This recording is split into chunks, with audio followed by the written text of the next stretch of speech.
Welcome to our channel. Today we how to uninstall Traefik and remove containers safely step by step clearly. To uninstall Traefik and remove containers safely, begin by accessing your terminal.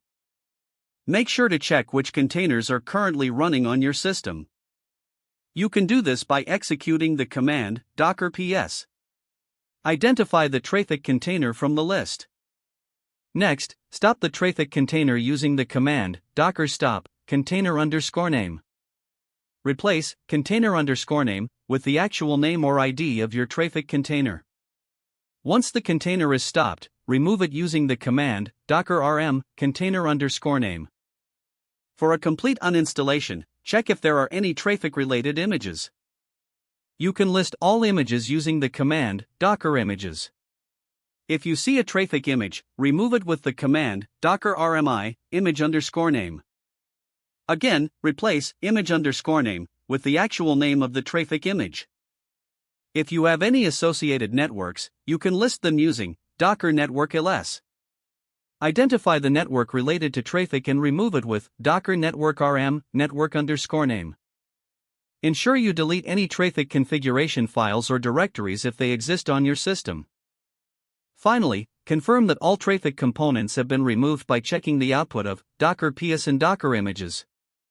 You have now successfully uninstalled Traefik and removed the containers safely. If the page does not load, refresh the browser or try again in a private or incognito window. Make sure you are using the correct email address, then retype it carefully to avoid small typos.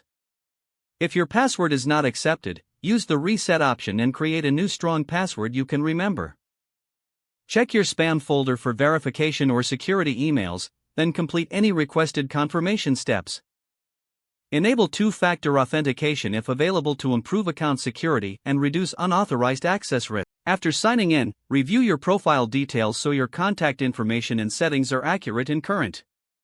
If you see an error message, note it down and try again after restarting your device and internet connection.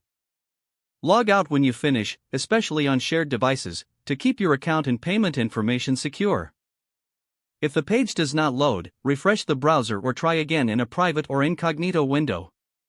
Make sure you are using the correct email address, then retype it carefully to avoid small typos. If your password is not accepted, use the reset option and create a new strong password you can remember. Check your spam folder for verification or security emails, then complete any requested confirmation step. Don't forget to like this video and subscribe to our channel for more step-by-step tech guides.